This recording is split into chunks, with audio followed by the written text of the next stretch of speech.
Vsako leto s prijatelji pripravimo zanimiv izlet s kolesom po Sloveniji. Letos smo izbrali okolico reke Kolpe ob južni slovensko-hrvaški meji. Za to kolesarsko pot smo se odločili zaradi čudovite narave.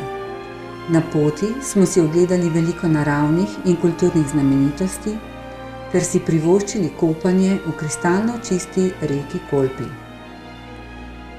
Od doma smo se zgodaj zjutraj z avtom odpeljali proti vasici Radenci. Tam se je začela naša kolesarska pot.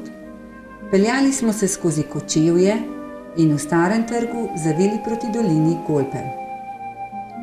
V Radence, ki ležijo sredi travnikov, njiv in gozdov v prelepem okolju, neposredno ob reki Kolpi, smo prispeli zgodaj zjutraj, že okrog 8.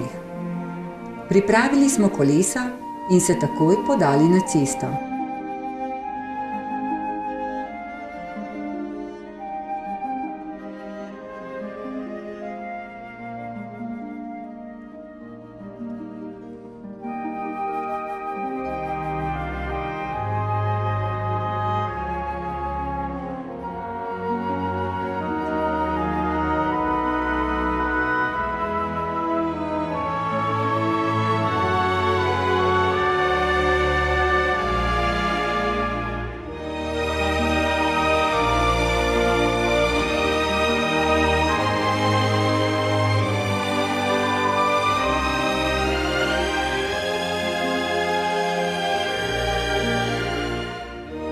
Iz Radencev smo se zapeljali proti Dolu in pot nadaljevali proti obmejnemu prehodu Sodevci, a slovensko-hrvaške meje nismo prestopili. Namesto tega smo zapeljali desno na pot ob Kolpi in kmalu je sledilo bogato plačilo za neutrudno vrtenje pedal.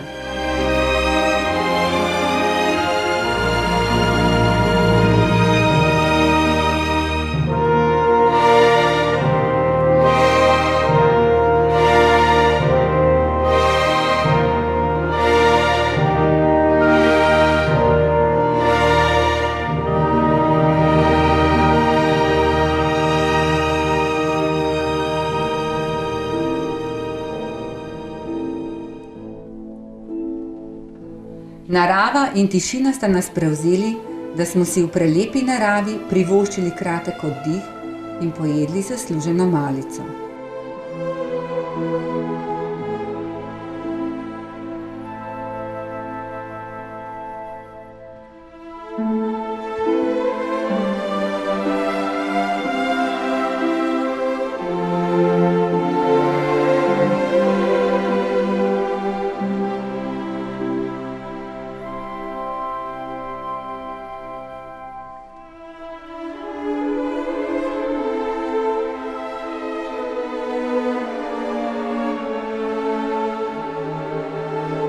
Pot smo nadaljevali mimo nekdanjega mlina in žage v Prelesju.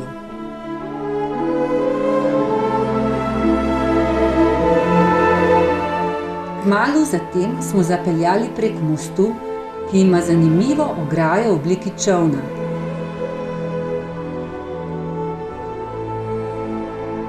Zamikal nas je pogled na Kolpo tudi z mostu. Ladijski kljun se nam je zazdel skoraj filmski. Ustavili smo se in se o tem prepričali na lastne oči.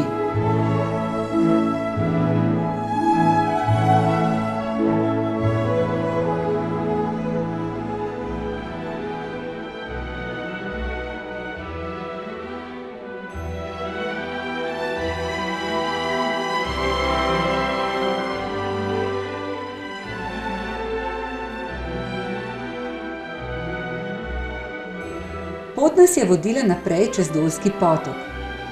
Zagledali smo prijeten majhen kamp in to je bil spet krasen razlog za nov postanek.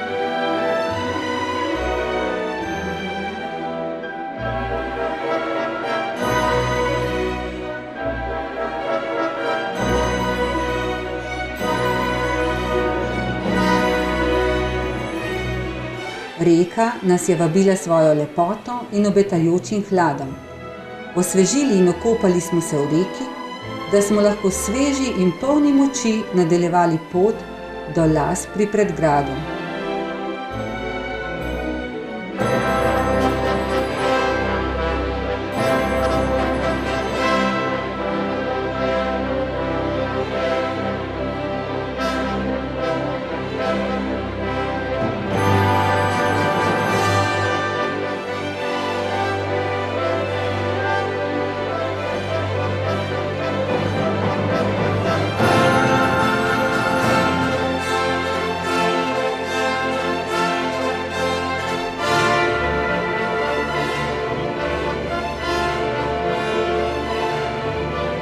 poti proti Lazam pri Predgradu smo se peljali vzporedno s tiho šumečo reko Kolpo.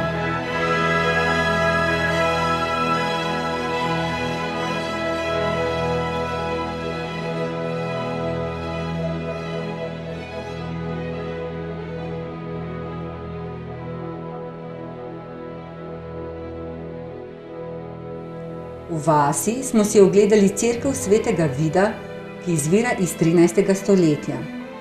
V osnovi je to značilna srednjeveška podružnična cerkvica z eno samo ladjo, s polkrožno apsido in zvonikom na preslico.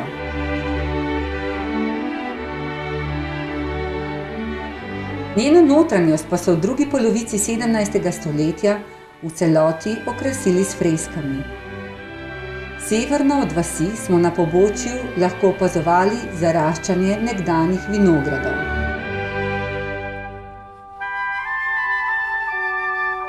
Že smo bili spet na kolesih, med potjo smo se ustavili in občudovali veliko vodno kolo, ki je poganjalo kladivo kovačije. Ogledali smo si tudi različne kovaške pripomočke in druge izdelke.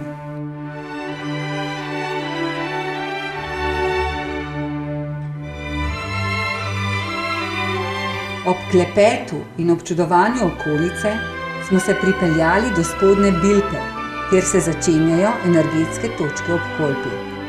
V soteski Kolpe, pod 75 metrov visoko zatretno steno, smo si najprej ogledali izvir Bilpe, ki je del sistema ponikalnice Rinže. Ker smo bili blizu kraških jam Bilpa, smo skočili še do njih. Od ceste so oddaljene 20 metrov.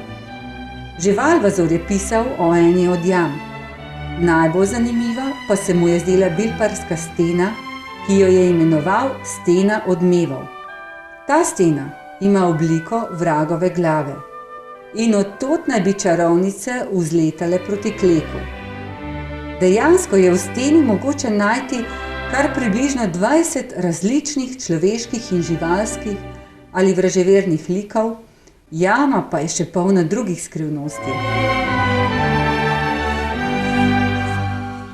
Že smo spet vrteli pedala in pot nas je vodila dalje proti Ljubiču ter Gorenji Žagi. Čas je bil naš vladar, tako da se ob kobilni jami pri Ljubiči nismo več ustavljali. Naša pot se je vila naprej proti Slavskemu Lazu.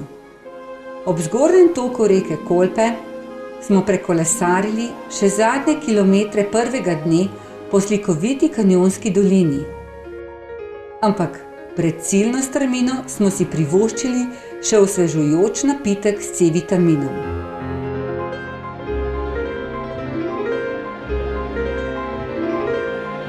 Z vrha koničastega hriba nas je molče opazovala utrdba oziroma grad Kostel, drugi največji grajski kompleks na Slovenskem.